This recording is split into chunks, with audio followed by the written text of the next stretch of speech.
Everyone, আসসালামু আলাইকুম। Sweeties ব্লগে আপনাদের সবাইকে স্বাগত জানাচ্ছি।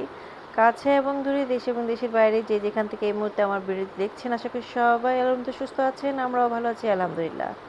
তো এটা হচ্ছে ঈদের তৃতীয় দিনের একটা ভিডিও। রাত বাজছে কিন্তু 2টা। তো আমি আর আমার যা সকালের জন্য সবার জন্য আসলে পরোটা তৈরি করছি। গতকাল রাতেও তৈরি করেছিলাম পরোটা। তো ভাবি গোল গোল করে বেলে দিচ্ছে আর আমি এখানে তেলটা মাখিয়ে এটা রেখে দিচ্ছি। তো আমরা তো প্রতিদিন রাতে আসলে কথা বলতে বলতে একদম 2টো 3টে 4টাও বেজে যায়। তো ভাবলাম যে এমনি বসে থাকার চাইতে বরং সকালে নাস্তা তৈরি করে নিয়ে আমাদের মোট এখানে আমরা 15 জনের মতো মানুষ আছি। তো 15 জনের জন্য আপনার পরোটা তৈরি করতে অনেক বড়াই তৈরি করতে হয়। তো 30টা পরোটার মতো লাগে। তো এখানে আমি 1 কেজি যেতে একটু বেশি নিতে হয়। 1 কেজিতে বেশি করে যদি একদম তৈরি করি তাহলে হয়তো বা 22টা থেকে 24টা করা যায়, এর চেয়ে বেশি না, পাতলা পাতলা করলে। তো এখানে হোটেলের পরোটাগুলো আমাদের খেতে ভালো লাগে না, ডুবো তেলের পরোটা। তার চাইতে বরং আমরা নিজেরাই বকবক করতে করতে তৈরি করে ফেলবো, এটাই ভেবে তৈরি করি। তো এই তো গতকাল রাতেও কিন্তু ঈদের দ্বিতীয় দিনেও কিন্তু আমরা পরোটা তৈরি করেছি। এটা এটা তৃতীয় দিনের একটা ভিডিও ঈদের। তা আমার যেহেতু আমি একটু লেট লতিফ টাইপের, আমার দিনের যখনকার ভিডিও তখনকার আমি ছাড়তে পারি না। সব কিছু আর গ্রামে এসেছি, দেখা যায় যে কথাবার্তা আড্ডা সাড্ডা দিতে দিতেই দিন চলে যায়। তখন আর আসলে ভয়েস দেওয়া, এডিট করা মানে কিছুই করতে ইচ্ছে করে না। তো এগুলো এখন আসলে ঈদের যাওয়ার অনেক অনেক দিন পর আমি এগুলো আপলোড করছি আর এক একটা ভয়েস দিচ্ছি। কিছু মনে করবেন না, কিন্তু ভাবলাম যে না, শেয়ার করি আমাদের দিনটা আমরা কিভাবে পার করেছিলাম। খুবই ভালো লেগেছিল। এবার আমি ঈদের গ্রামের বাড়িতে 12 দিন থেকেছি। 17 বছর মানে বিয়ে হয়েছে আমার, 17 বছর হচ্ছে। 17 বছরে 12 দিন আমি থেকেছি শ্বশুরবাড়িতে।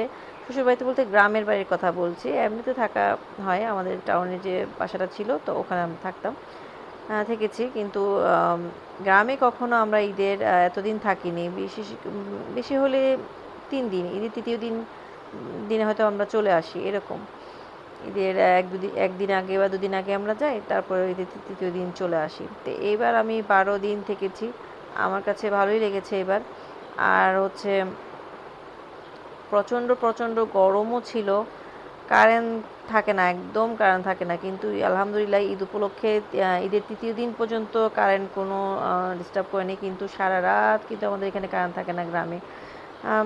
যত কারেন্টের সমস্যা আসলে গ্রামেই বেশি আমি দেখলাম। তো এই তো এটা হচ্ছে ঈদের তৃতীয় দিনে আমরা দাওয়াতে যাচ্ছি। আমাদের ফুফু শাশুড়ির বাসায় দাওয়াত ছিল। ভাবির বিয়ে হয়েছে 20 বছর আর আমার হচ্ছে 17 বছর। এই প্রথম আমরা ঈদের দিন বা তারপর দিন কোথাও বের হয়েছি। কোথাও আসলে বের হওয়া হয় না আমাদের, সোজা বাড়িতে যাই আবার সোজা বাড়ির দিকে চলে আসি। এই তো এটা হচ্ছে আমাদের 2 মেয়ের একই রকম ড্রেস। ওরা সবসময় ছোট থেকে একই রকম ড্রেস পরতে পছন্দ করে, এখনও ওদেরকে দিতে হয়। আর এটা ওদের ছোট ফুফু গিফট করেছিল ঈদের ড্রেস। তো এটা বলছিলাম, যেহেতু আমাদের গ্রামে থাকা হয় না, দেখা যায় যে ঈদের যখন আমরা যাই তখন আসলে আত্মীয় স্বজন আসে, তো এই জন্য আমরা কখনো কোথাও বের হতে পারি না। তো এই যেখানে এসেছি ওখান থেকে আমরা এখন আমার বাবার বাড়ির দিকে চলে যাব। আসলে আমি ওখানে আর কোনো ভিডিও করিনি। গ্রামে আসলে সবাই খুব একটা পছন্দ করে না ভিডিও করা বা এসব, তাই আসলে আমি আর ওখানে কোনো ভিডিও করিনি। এখন আমরা ওখান থেকে টমটমে করে আসলে আমরা চলে যাচ্ছি আমার বাবার বাড়ির দিকে। আমার দাওয়াতটা ছিল আমার বাবার বাড়ির কাছেই একদম, তো ওখানে চলে যাচ্ছি। তো ভাবিরা সহ একসাথে সবাই যাচ্ছি। অনেক বছর আগে ভাবিরা এসেছিল আমাদের গ্রামে, আমার বিয়ের পরপর দিকে হয়তো বা। তো এই তো শাশুড়ি সহ সবাই চলে এলাম।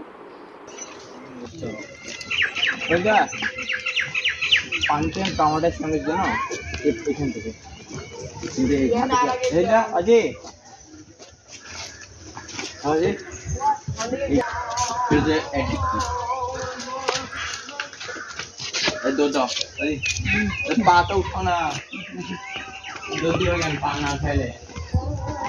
তো এখানে আমরা এসে নাস্তা করে নিচ্ছিলাম সবাই, ভালোই লাগছিল। এবার ঈদের পরপরই বাবার বাড়ির দিকে এসেছি তাই। তো এরপরে হচ্ছে হ্যাঁ, আমরা চলে যাব কিছুক্ষণের মধ্যে। তো ভাবলাম যে সবাই একটা ছবি তুলে নিই, এখানে আমরা সবাই ছবি তুলে নিচ্ছিলাম। তো আশা করি আজকের ভিডিও আপনাদের ভালো লেগেছে। ভালো লেগে থাকলে প্লিজ এটি লাইক দিয়ে এটি কন্টিনিউ করবেন। আর হচ্ছে আপনাদের কমেন্ট করে জানাবেন আপনার ভিডিও কেমন লেগেছে। আপনাদের একটি কমেন্ট আমাকে অনেক অনেক বেশি উৎসাহিত করে। তো আজ এই পর্যন্ত, আগামীতে আবার দেখা হবে। সেই পর্যন্ত সবাই সুস্থ থাকুন, নিরাপদে থাকুন। আল্লাহ হাফিজ, আসসালামু আলাইকুম।